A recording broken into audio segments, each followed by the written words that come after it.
আপনাকে যে সত্যিই ভালোবাসে সে আরেকটা মানুষের সাথে কি করে সম্পর্কে জড়াতে পারে? একবারও কি আপনার মুখটা তার চোখের সামনে ভেসে ওঠেনি? একবারও কি আপনার কথা তার মনে হয়নি? সে যখন সেকেন্ড টাইম কারোর সাথে সম্পর্কে জড়ালো, সে আপনাকে ছোট করে কত ধরনের কথা বলেছে। আচ্ছা, এটা কি আপনার জন্য অপমান নয়? আপনার আত্মসম্মানে কি আঘাত করছে না? যে আপনাকে ভালোবাসে, আপনি দাবি করছেন মানুষটা আপনাকে ভালোবাসে, আপনি তাকে 14-15 বছর নিজের সঞ্চিত টাকা দিয়ে উপার্জন দিয়ে তার কেরিয়ার গড়ে দিয়েছেন তাকে ভালোবাসেন বলে। আপনি তাকে ছাড়তে পারবেন না, কিন্তু সে তো প্রথমেই আপনাকে ছেড়ে দিয়েছিল, আপনাকে ডিভোর্স করেছিল। এত বড় একটা ঘটনা ঘটার পরেও আপনি তাকে বিশ্বাস করলেন? ওকে, একবার তো সুযোগ দেওয়াই যায়, একবার, দুইবার, তিনবার তো সুযোগ দেওয়াই যায়। তারপর সে আপনাকে রেখে আবার সম্পর্কে জড়ালো এবং এখন নিজেকে বাঁচানোর জন্য সে আপনাকে রেখেও আরেকজনকে গ্রহণ করতেও রাজি। এটা কি আপনার জন্য অপমান নয়? আপনি একজন মেয়ে, এই কথাটা আপনি ভুলে যান। সবার আগে ভাবুন আপনি একজন মানুষ। আপনারও কষ্ট হয়, আপনারও অপমান বোধ আছে, আপনার আত্মসম্মান বোধ আছে। এটা একবার জাগ্রত করুন। এই যে এভাবে কান্নাকাটি করছেন, এতে করে কি সব কিছু ঠিক হয়ে যাবে?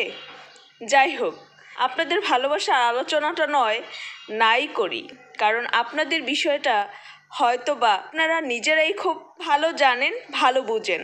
ছোট ছোট কিছু উদাহরণ দেই, আশা করি হয়তোবা কোনো কাজে আসতে পারে। ইন্ডিয়ার নামকরা ধনী মুকেশ আম্বানির বউ একজন ক্লাসিক্যাল নৃত্যশিল্পী।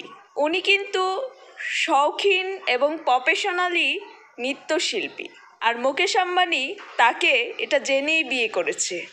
এবং গীতা আম্বানির নাচের প্রতি, তার প্রফেশনের প্রতি ওনার যথেষ্ট পরিমাণ সম্মানও রয়েছে।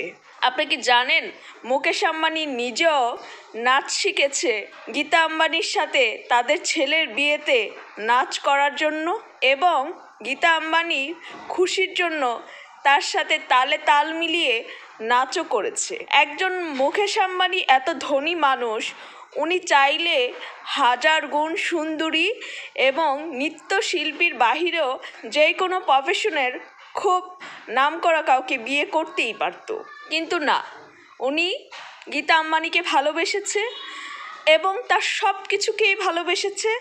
সব কিছুর প্রতি ওনার যথেষ্ট পরিমাণ সম্মানটা উনি দেখিয়েছে, দেখাচ্ছেন এবং দেখায়। এটা তো বললাম একজন ধনী ব্যক্তির কথা। একজন নামকরা পরিচিত নায়কের কথাই নয় বলা যাক। দেব তো নামকরা সুপারস্টার, আমাদের দুই বাংলায় উনি খুব পরিচিত এবং উনি একজন সংসদ। উনি যদি চায় 14-15 বছরের মেয়েরাও ওনাকে গিয়ে বলবে আই লাভ ইউ, এবং চাইলেই উনি যে কোনো সুন্দরীকে বিয়ে করতে পারে। কিন্তু শুভশ্রীর পর উনি এখন যাকে ভালোবাসে, আমরা সোশ্যাল মাধ্যমে অনেক সময় দেখি উনি ওর হাতটা ধরে রেখেছে, যেন হাই হিল পরে হাঁটতে গিয়ে যেন তার পার্টনার পড়ে না যায়, বা শাড়ির আঁচলটা ধরে রেখেছে। একজন দেব এরকম আদিক্ষেতা না করলেও তো পারে, এই কেয়ারগুলো না করলেও তো পারে। সে তো বলতেই পারে আমি দেব, আমি দুই বাংলায় পরিচিত নায়ক, আমি সুপারস্টার, আমি একজন সংসদ, আমি কেন এটা করতে যাব? বাট তার মধ্যে কিন্তু এটা নাই। তার মধ্যে তার পার্টনারের প্রতি যথেষ্ট যত্নশীলতা এবং গুরুত্ব, কেয়ারটা আছে। মুকেশ আম্বানির ক্ষেত্রে অন্তত ভালোবাসার সম্মানটা তো আমরা বুঝতেই পারলাম এত বড় একজন ধনীর কাছ থেকে। দেবের কাছ থেকে কিন্তু এটা শেখা যায় যে কেয়ার এবং কিভাবে আগলে রাখতে হয়। রাজ চক্রবর্তী শুভশ্রীর স্বামী এবং অনেক নামকরা পরিচালক। রাজ দেব খুব ভালো বন্ধু। রাজ জানে তার ওয়াইফের প্রেমিক দেব ছিল, কিন্তু তারপরেও শুভশ্রীকে বিয়ে করেছে, দিব্যি সংসার করছে। শুভশ্রী যখন স্টেজে নাচ করে, রাজ তখন তার বাচ্চাকে স্টেজের নিচে নিয়ে দাঁড়িয়ে থাকে। তার মানে রাজ তার ওয়াইফকে কাজে যথেষ্ট পরিমাণ সাপোর্ট করে। এবং আমরা এটাও দেখেছি দেব এবং শুভশ্রীর ছবির প্রচারণার জন্য রাজ সাপোর্ট করেছে, বাধা দেয়নি প্রফেশনালি। এবং এতে প্রমাণ হয় রাজ শুভশ্রীকে ভীষণ রকমের বিশ্বাস করে। প্রফেশন রিলেশন দুইটাকে তারা দুইভাবেই দেখে, দুইভাবেই রাখে। কোনো প্রতিহিংসা বা অশান্তির ছায়া কিন্তু ছিল না। এটা রাজ আর শুভশ্রীর সম্পর্কের বিশ্বাসের একটা পিলিয়ারও বলা যায়।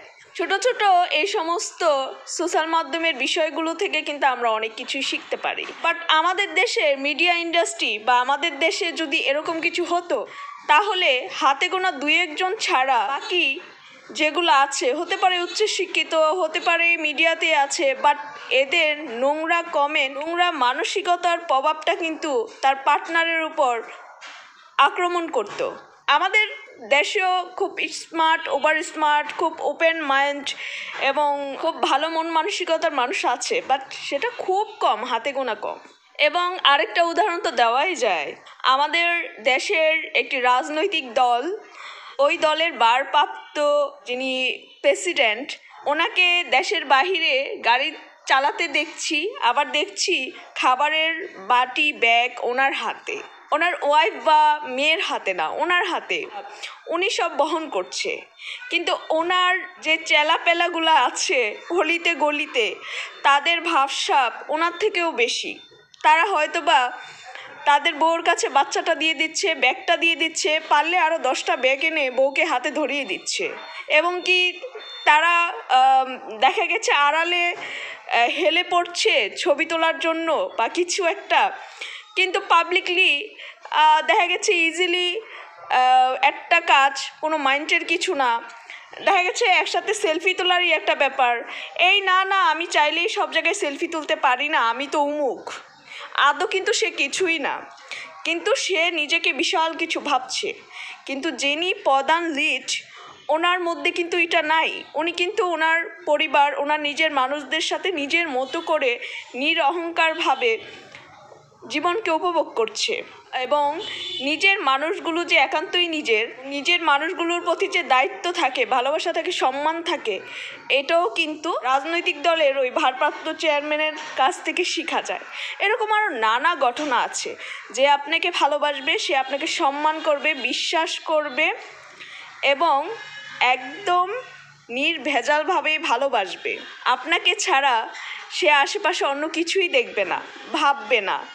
কোনো অপকর্ম করতে গেলে আপনার মুখটা, আপনার কথা তার মনে হবে।